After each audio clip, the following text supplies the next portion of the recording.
আসসালামু আলাইকুম, সবাই কেমন আছেন? আশা করি ভালো আছেন। আজকের ভিডিওটা একটু লং হবে, একটু ধৈর্য ধরে দেখার চেষ্টা করবেন। আজকে আমি রান্না করতেছি মুরগির রোস্ট আর পোলাও। আমার বাচ্চারা খুবই পছন্দ করে আর আমার মেয়েটা খুবই পছন্দ করে এই ধরনের খাবারগুলা। ও কয়েকদিন ধরে বলতেছিল যে আম্মু আনাম মুরগির রোস্ট খাবো।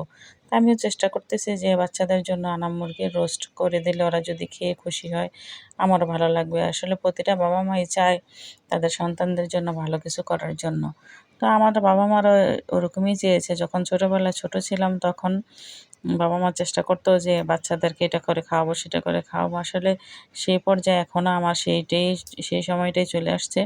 আমিও চেষ্টা করি বাচ্চাদের জন্য কিছু একটা করতে। আসলে আপনারা চেষ্টা করবেন আপনার মেয়েদের জন্য, বিশেষ করে যখন মেয়েরা ছোট থাকে শ্বশুরবাড়িতে দেওয়ার আগে বাবা-মা ভাবে যে বড় হইলে শ্বশুরবাড়িতে যেয়ে স্বামীর সাথে ঘুরতে যাবি, স্বামীর সাথে শখ মিটাবি, স্বামীর কাছে আবদার করবি।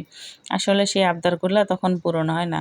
আপনারা চেষ্টা করবেন বাবা-মা হয়ে বাচ্চাদের, মেয়েদের অবশ্যই সকল আবদারগুলা পূরণ করার। যখন যেটা খেতে চাবে সেটা খাওয়াবেন, যখন যেটা করতে চাবে, ঘুরতে যেতে চাবে তখন ঘুরাবেন। বাবা-মার ঘরে থাকতে মেয়েরা যতটুক পারবেন আপনারা চেষ্টা করবেন ওদের সকল আবদারগুলা পূরণ করার। আমিও সেটাই চেষ্টা করতেছি। আমার বাবা-মা করছে, আসলে অনেক জায়গায় আছে বর্তমানে দেখতেছি। শাশুড়ির জ্বালাতন, হাসব্যান্ডের জ্বালাতন, শ্বশুরবাড়িতে গেলে যে এইটা খাবি কেন? বাবা-মা খাওয়াই দিল না, মা খাইয়ে দেয় নাই। আসলে এগুলা ঠিক না।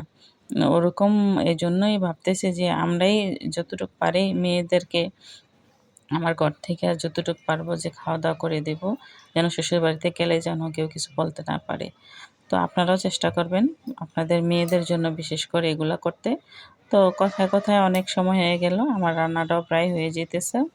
তো আজকে কয়েকদিন যাবৎ খুবই বৃষ্টি পড়তেছে। ৩-৪ দিন যাবৎ বৃষ্টি, এতটাই বৃষ্টি হইতেছে, রাস্তাঘাট একবারে মানে বাজে অবস্থা। মানুষের ব্যবসা-বাণিজ্যের অবস্থাও খুব খারাপ।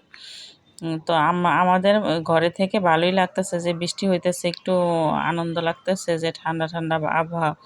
আসলে আমাদের ভালো লাগলে কি হইছে, অনেক মানুষ কষ্ট করতেছে, বন্যা হইতেছে চারিদিকে। বন্যার কারণে মানুষ ক্ষতিগ্রস্ত। ঢাকাতে অনেক রাস্তাঘাটে পানি, রাস্তাঘাট ভাঙা থাকে। মানুষের ব্যস্ততা, কর্মব্যস্ততার জায়গাগুলা খুবই খারাপ অবস্থানে আছে। ব্যবসাগুলা বন্ধ আছে। তো গরিব দুঃখী মানুষ যারা রাস্তায় থাকে তাদেরও কষ্ট হয় ঘুমানো, খাওয়া-দাওয়া করা। তো আল্লাহর কাছে আপনারা সবাই মিলে দোয়া করবেন যেন বৃষ্টিটা কমে যায়, আবহাওয়া পরিবেশ ভালো হয়ে যায়। আর হচ্ছে আমি এখন পোলাওটা রান্না করতেছি, মুরগির রোস্টটা রান্না হয়ে গেছে। কথায়, কথায় অনেক কথাই বলে ফেললাম। তো আপনারা সবাই চেষ্টা